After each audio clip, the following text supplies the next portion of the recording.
Hey everybody, it's me. I have been a little bit absent for a little while, and today is, oh my God, I think October 8th, 2020. And the reason I'm saying that is because I did a little post on Facebook to ask if anybody wanted to be on my podcast, and I got such an overwhelming response that it was almost quite overwhelming in a good way. So I had some of my kids home, and those who don't know me, I have 5 children, and a couple of them were here from California, and they had a dog and a cat and a girlfriend, and it was all wonderful, but I kind of just took off for about 3 weeks. So now I'm getting back into the swing of things. And for those who don't know, I'm an art and holistic health coach, and I am doing this whole podcast thing on my own. So you know what? It may not be the best quality. It may not be, I don't know what you might expect, but I'm doing it from my heart. I just want people to be able to share their stories, perhaps overcoming adversities, helping others. Hashtag every story is important, hashtag time to tell your story. So today I'm sitting down with a young man. And again, I don't know these people per se. If I did know the person personally, I'm going to let you guys know that. But I love hearing about the people's story as I'm sitting here. So I don't interview them before I sit down and do the podcast. Like I said, every story is important. So what I did do was I had the people who are interested to go look at my YouTube channel just to see what kind of person I am and see if our energies meshed. So one of these people, his name is Brian Porter, and he wrote me a little bit of an introduction, and I'm just going to read that to you guys, and then I'm going to turn the camera over to him. When he was in grade school, he was diagnosed with a learning disability, and he was told that he would never amount to anything. God said otherwise. He was in grade school, and he had a dream that he met the Sesame Street gang on the Golden Gate Bridge, and we went to get ice cream. At the time, my school was having a young authors contest. My mom helped me turn that dream into a story. I submitted it into a contest, and it won first place. I started writing poetry, which led me to becoming a spoken word artist at open mic nights, which I'm sure you'll explain that to me, Brian. I have since written 4 books, 2 poetry books, 1 motivational book, and my latest book, which is based on the first season of my motivational podcast. I'm also a motivational speaker and a mentor, as well as a playwright of 2 plays. Now, on the bottom here, that is just so awesome, Brian. I'm just like floored reading that, and it's beautiful. It said on the bottom, living in purpose, on purpose, intentionally. Is that a book, or is that just a quote that you... That's a quote that I live by at the end of each podcast episode on my podcast. That's what I say, and I make it a conscious effort to live by that every day. So I love that. Living in purpose, on purpose, intentionally. I love it. So Brian, thank you. And turning the camera over to you. And as everybody who has listened before or not, I don't script the questions. I kind of just let them, the person who's sitting down with me, to talk, and then I can weave my way in there. So go ahead, Brian. Well, first, I definitely want to thank you so much for having me on. It is truly a blessing to be able to share my story. And actually, this past Monday was the 1-year anniversary of my podcast. But as you were sharing, it all came from, humble beginnings. Great. Wonderful. Congratulations. 1 year? 1 year, yes. Wow. Awesome. I'm going to have to take a listen to that one.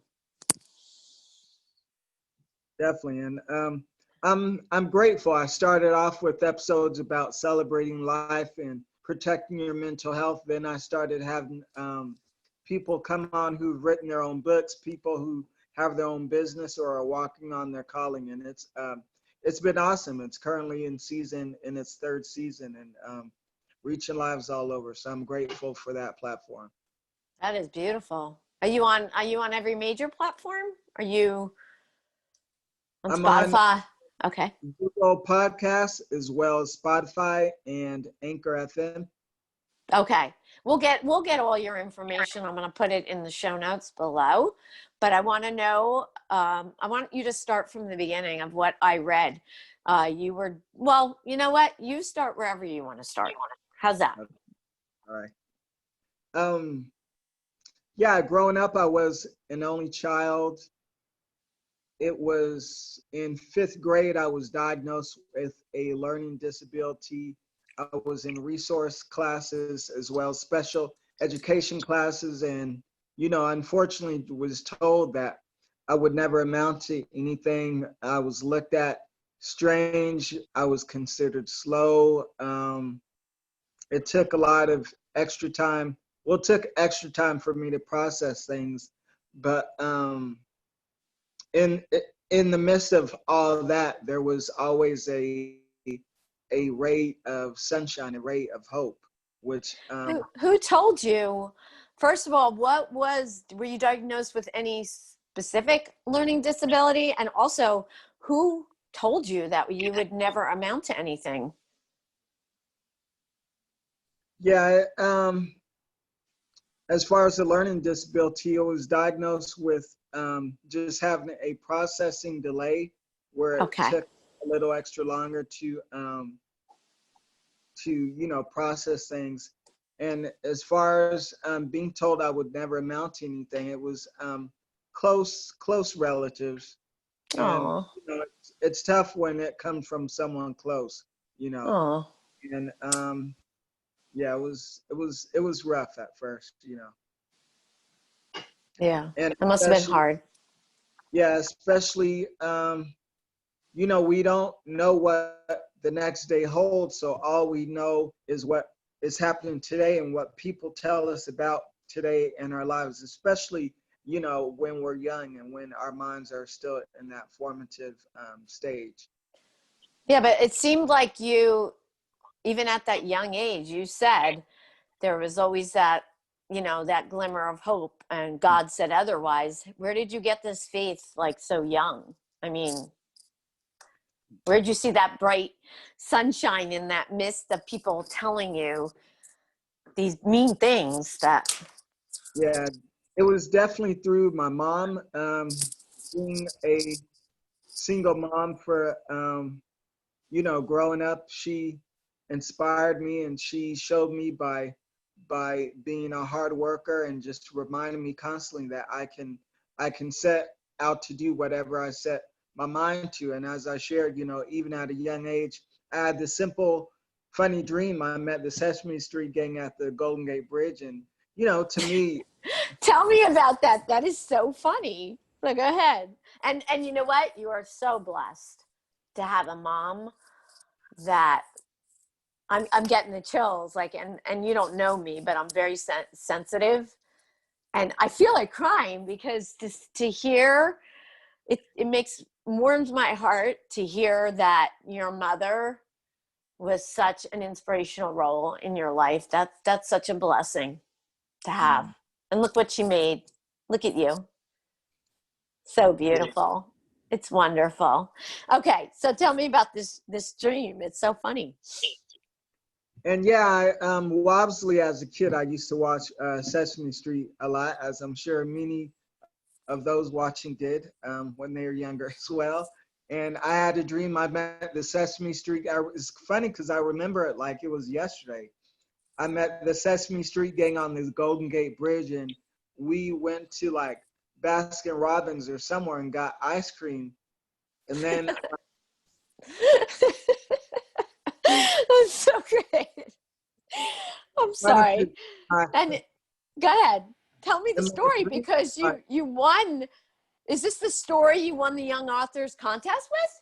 that is it. Okay, so tell me some more of the story. I want to hear it. And so in my dreams, it's like I've noticed I dream a lot in color, and I tend to remember like even small details about my dreams. Like I've had dreams where I could remember what people were wearing, where we were, and just small details. So I met the Sesame Street gang. I don't know. It was like I forget the names, but of course it was Big Bird, Grover, uh, Grover, yeah, a couple of Elmo, Elmo, Bert, and Ernie. Cookie Monster, Yeah, of, Snuffleupagus. yes, the Yeah, invisible, the cool. Snuffleupagus. But yeah, the only one who could see him was Big Bird. But but yeah, we went to get ice cream, and like that was basically the end of the dream. And I think like the next day or two, I found out there was this contest that my school was having, this young authors contest, and I didn't understand why I could remember that dream so clearly, but it stayed on my mind. So I was just like, told my mom I'd like to write the dream down, and maybe um, you know try to enter, and maybe she had the idea, but she helped me with that. It was in, I don't know, third grade or something, second or third grade. And she helped me with that and submitted it. And sure enough, like a week later, I found out it won first prize, and I got a little ribbon, and I was like Awesome. happiest kid alive, and it was great. Yeah, because you were about 8 then, 8 years old. Yeah, yeah, Yeah. 7, yeah. So it was great. So even at that young age, I realized that dreams can come true. In the midst Mhm. of happening around you, dreams can come true, and Mhm. it's it was awesome, awesome beginnings. So go And ahead. also, So tell me, like, and then right after that, I don't know if it was right after. Did you start writing poetry like right after that? And also, you know what, Brian? Because like you don't know me from Adam, but I have a severe hearing disability. So my other senses take over because of that hearing disability. So my eyes, I'm almost 56, but I can still see. Like I don't need glasses. I do wear blue blockers every once in a while for the phone and the computer, but they're not prescription. My point is other senses take over. So because you had this processing delay, I'm just wondering if like your other senses took over as far as being able to dream in color, although people can dream in color, I mean, but that's a gift. That's a yeah, really nice gift. And to be able to remember them, your dreams. So like another quality just takes over. Does that make sense? yes, it does. I mean, I don't I know if that's, written in stone or whatever, but I know my sense of smell is really acute because I don't hear for anything. Yeah, And seeing, tactile. I'm very tactile. So my energy through my hands is very potent. I'm a Reiki master. So it's, I don't know. yeah, So that could be why. yeah. I definitely believe that to be true. I remember seeing the movie Ray about Ray Charles, and even though he was blind, he could hear like small footsteps. The smallest things that someone with sight wouldn't be able to, couldn't distinguish. I definitely believe when one sense is lacking, another sense comes and recompense, that sense. Yeah, I think so too. I think so too. So I'm sorry, I got off track here. After you won that, did you start writing poetry right away? Well, that was in second or third grade. So growing up, I want to say in eighth grade, I started writing poetry. And the more I wrote, I realized, some people are real talkative, and, good for them. But growing up, I was never really that talkative, but I could like write. I was better at writing down my feelings. Like I wouldn't say much, but I could sure write a I'm whole the lot. So I opposite. was, I'm the uh, opposite. Yeah. that's what makes the world go around, right, Brian? There you go. We all have our different gifts, you know, but we Mm-hmm. all need one another to operate. Mm-hmm. Mm-hmm. So go ahead. And so I started writing and started writing poems, and it got to the point where everywhere I go, I would used to walk around with this huge binder of poems I'd written, and there'd be times, you know, I'd see uh, a lady who was crying or something, and I'd give her the original piece of poem and like really touch her, and just, you know, Aw. I just So what were these poems about? Like, were they about anything specific or just? well, at first I just started writing about it was crazy, you know, when you first started writing, when you first start on your craft, you're still like, it's like still having the training wheels on a bike. So it was just crazy stuff like, oh, this ant is about to be smashed by my shoe. This ant, just stuff. But obviously, the more I write and the more I wrote and the more I practiced my craft, it began to get more depth to it. Like I had poems where I would write a lot in the future tense. So like started writing poems to my future wife. One was called When God Gave Me You. And I'd write poems from this perspective of a sister who was in a bad relationship. And I wrote it like as a dialogue from my perspective, as if we're in a conversation, but I'm doing all the writing. So I've noticed I'm able to place myself in other people's shoes and write from their perspective, you know? I love that. Do you, and I don't want to put you on the spot, but do you have a poem that you can read that you Yeah, wrote? You do? Okay. yeah. I love it. What's the name of the poem? It's called Time and Life. And actually, when I used to go to the spoken word mics, um, for those who don't know, spoken word or open mic night is a night where, you know, whether you play instrument or sing or do spoken word or poetry, you get up on the microphone and you do it, you know. And so that's where I like really got into it. Wow, that's beautiful. Oh my God, it makes me nervous even thinking about it, but beautiful. So Thank you. tell me the name again because I can't. I'm trying to get it. Say it again. This the title of this poem is called Time and Life. Time and life. Time and Okay. Life. Okay. I actually wrote it on the airplane. Okay. Time and life. You must take it, value it, and carry its meaning with you wherever you go. Because soon before you know it, it will be gone. Gone like the wind. Gone like last night's sin. Gone like that thing you did as you tried to escape the pressures of life's wind.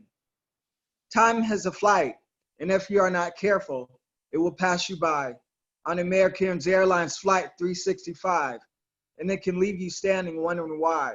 Why did you let life simply pass you by? Life is not about the hustle and bustle. It's not about walking in a new pair of stilettos. It's about seeing your child riding for the first time a tricycle and watching him catch a football without a fumble. And even though he may give you days of trouble, life is about investing in him so what he will know will be so much more than a lifestyle of sin. But he will learn to search deep within and tap into that greatness from within. Come on, son, keep on tapping. Don't give up because this volcano of greatness in you, it's about to erupt. You see, you cannot stop the clock, so you need to learn to walk with the clock. In time, maximizing every breath you take and every time you say hi. Allow your presence to evoke change. Let not society give you another name. Stay real through the fame and your temper begin to tame. So don't let life pass by you, but let it pass through you. Make the most of every breath, step, thought, and idea God has given you. So tell me, what are you going to do with the time that life takes and not waste it away? For today is another day. I pray that's not your last, because you don't want God saying to you, you did nothing with this gift of life I gave you. So today I pray that you will find your way and cherish your day. because the Lord giveth and he also taketh away.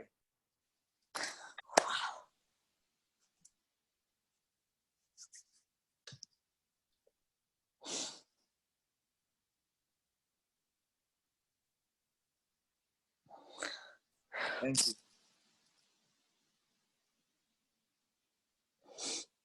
I'm here, you guys. For those who are on the podcast and not watching. Just need a minute. Yeah, you're good. On that note, I just actually like to take some time to encourage you, if I may. I don't know if you've seen the movie Wreck-It Ralph. It's an animation movie. But in the movie, there's this character by the name of Vanellope. And in the movie, she has a glitch.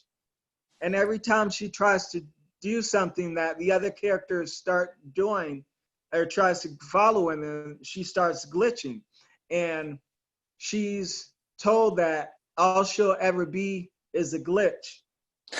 But by the end of the movie, she finds out a way to use her glitch to use that as a secret weapon to win the race.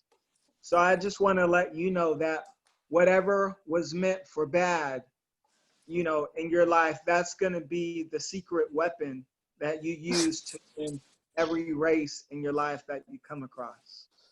Brian, stop. I am so sorry, you guys, but whoa. You're a gem. Look at that smile. For those who are not seeing this on YouTube, you're missing out. Wow. First of all, that poem, beautiful poem. I have 5 kids, 4 boys and a girl. And yep, you gotta, if I had to say anything to any new parent, or it was always about, you know, as a football mom, cheerleader mom, coaching, and it was always about, wow, I can't wait for the season to hurry up. You know, this is so much. I'm so stressed. And, you know, it's just enjoy every minute because, man, it goes by fast. Yeah. It does. It does. Thank you. Thank you for those words. And thank you for why did you talk about that movie? What are you seeing in me? Brian! Oh. See, your other senses are taking over. I don't know if I like that. I understand. So deep. So deep. Oh my God. Anyway, beautiful. You're just beautiful. All right. That was beautiful. And did you just read that? Like, you didn't have anything in front of you. You just remembered that poem. Yeah, it's in your head. Oh my God. We had a friend, he passed away from cancer about 6 months ago. And he used to come and he used to tell these jokes off the top of his head. I'm like, Doug, how do you remember these jokes? He's like, oh, I hear them on my way to work in the morning, or like, and I'm like, he could tell me the joke and then the next minute I couldn't tell the joke. It's crazy how people can like remember things like that. Wow. I admire that. I mean, I'm like that with like working out, like putting together programs for people. I'm a personal trainer, and, you know, I could like, you know, do anything with anybody, you know, any kind of space or anything like that. That's like the best of my creativity, and well, that's okay. Anyway, that's all right. I'm enjoying you. I'm glad. Okay. Thank you. I actually on the airplane. I lived in Louisiana for 6 years before moving back here to California. So on the plane ride, you know, that's when I wrote it. I had a whole bunch of airplane napkins just full with, The writing. napkins, on the napkins, right? Cool. That is so cool. How old are you? I'm 41. I'll be 42 in December. 41? No, you're not. I thought you were like 22 years old. Oh my God. Born in 1978. Awesome. It's that black skin. You guys don't age because the sun doesn't affect, it's like you don't have wrinkles or anything. Thank you. Try to take care of myself. Yeah, beautiful smile and yeah. All right. So after the spoken word artist at open mic, did you want to talk about that at all? Or because you said then since then you've written 4 books. Are they on Amazon? Like these books? Yeah, the first 3 books are on lulu.com. Lulu? Yes, it's a site that helps you step by step with self-publishing. Oh, okay. Cool. So I self-published all my books.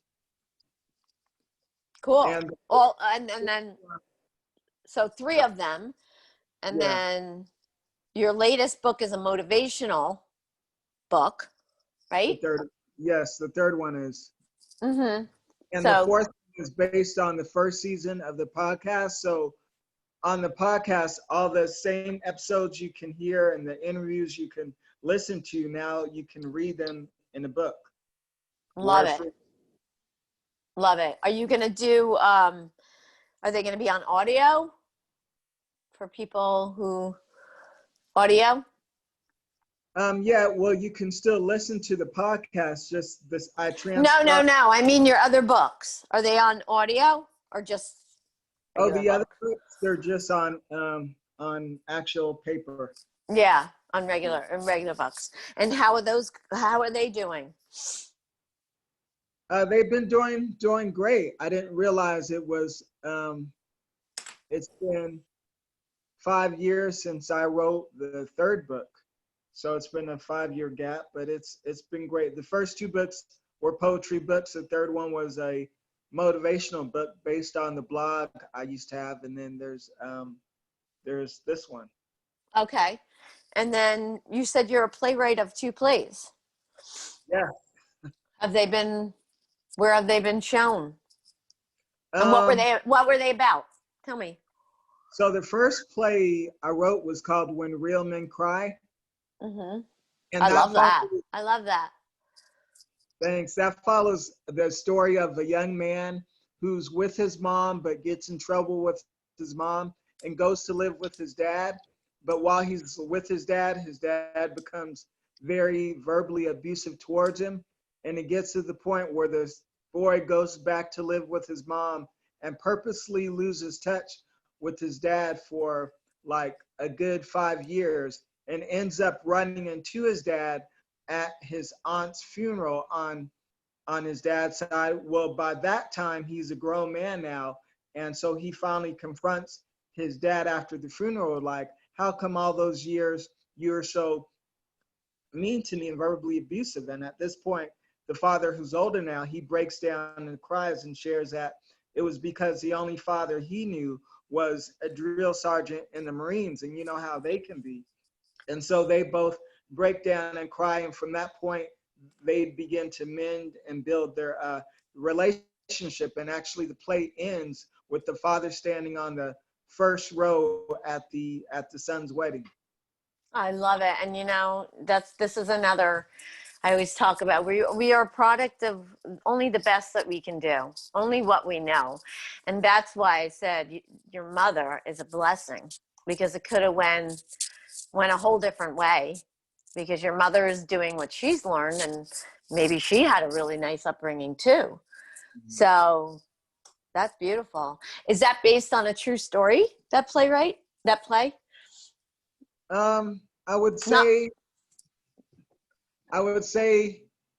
97% of it is.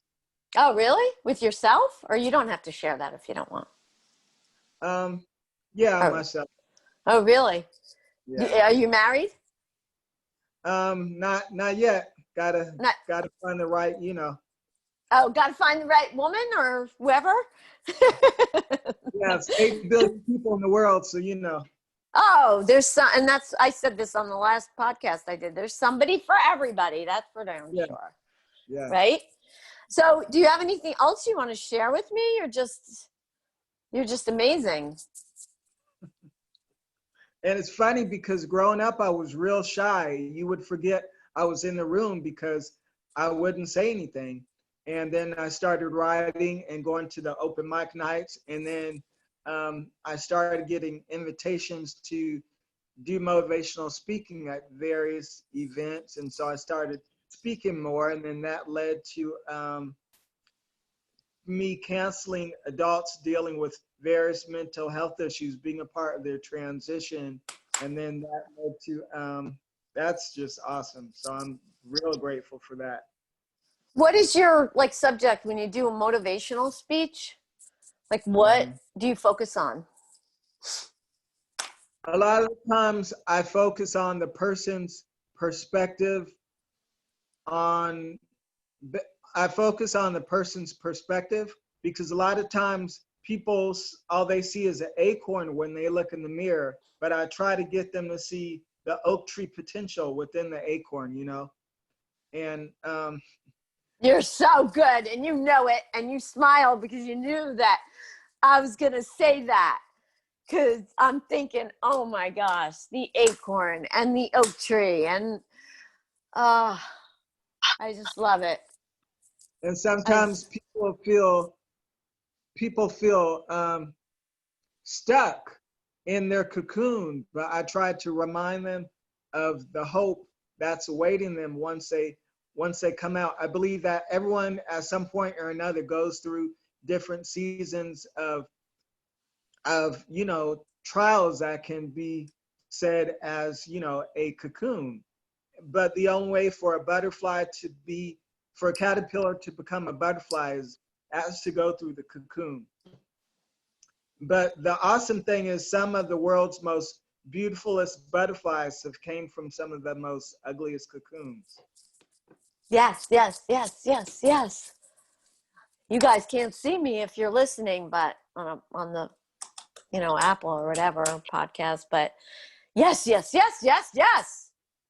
The hardest of times makes us, if we haven't gone through adversities, we can't be the strong people that we are.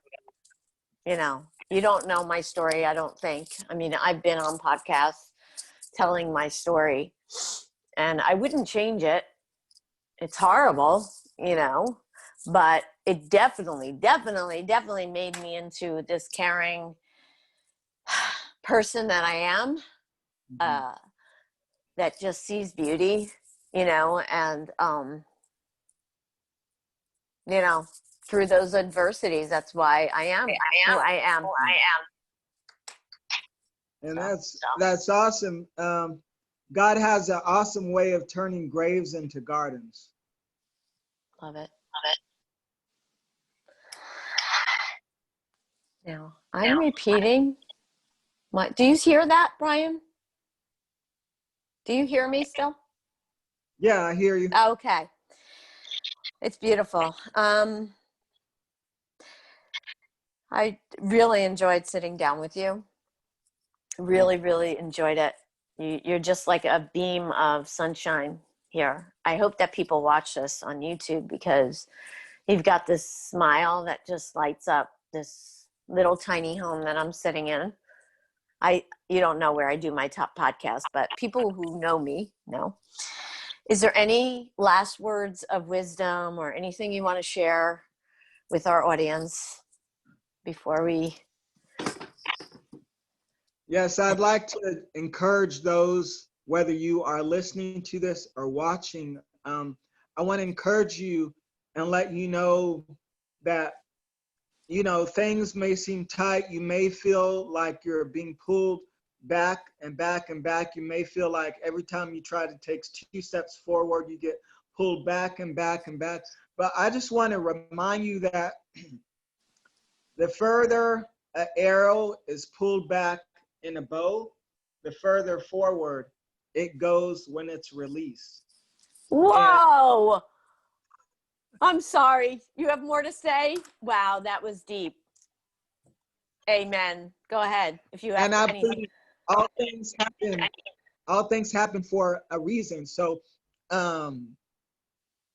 you know, I believe the key is to remember that whose hand you're in, and when you remember that you are in the master archer's hand, and that when he pulls you back, he has a purpose in mind. When he pulls you back, he has a destiny in mind that he wants to release you into. It helps. It doesn't take away the pain, but it helps you know that you are on your way to greater. You're on your way to somewhere greater than where you're at now. So just remember, you're being pulled back because you're about to go flying into your destiny. I love it. Amen, Brian. Whoa. Amen. I never heard that before. Pulling back the further. Oh my gosh, that was great.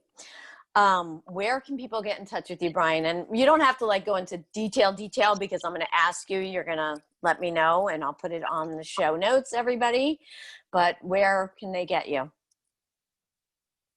My email is David BDP, which are my initials, Brian David Porter 35 at yahoo.com. Also, I'm on Instagram at Bri Davy, which is combination of my first middle name, Bri Davy 888. How about Facebook? Yes, on And Facebook, you can look up me by my whole name, Brian David Porter, and you'll find me. yes. And you hang out for a second. All right, I'm doing my spiel, everybody. You can reach me. All my links are going to be in the show notes below. If you have any questions or want to be on the show or have any tips for me, welcome them.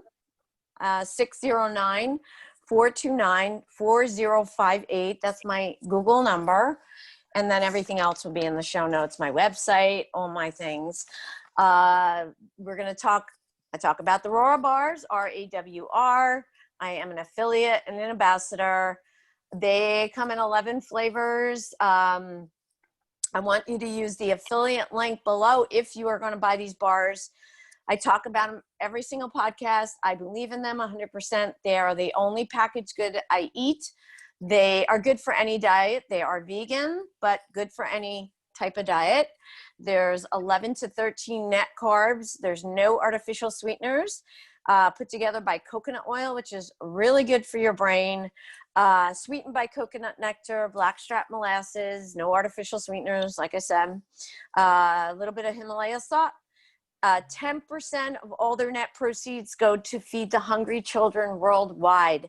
I love this company. It's a small company owned by a husband and wife, Jake and Rachel. I did do a YouTube and podcast specifically about the bar because I live on these bars. I mean, I'm always on the run and they are beautiful bars.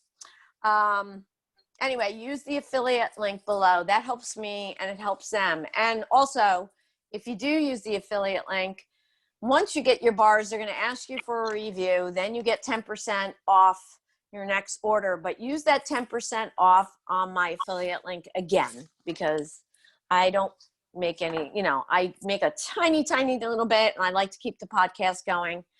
And that's all I ask. But anyway, Brian, thank you so, so very much for joining me today. Oh my gosh. Of course, I did cry, you guys. I think you're all used to that, but you hit it deep. Thank you. Everybody have a wonderful and blessed day. Thank you for coming on, Brian. Appreciate it. Thank you.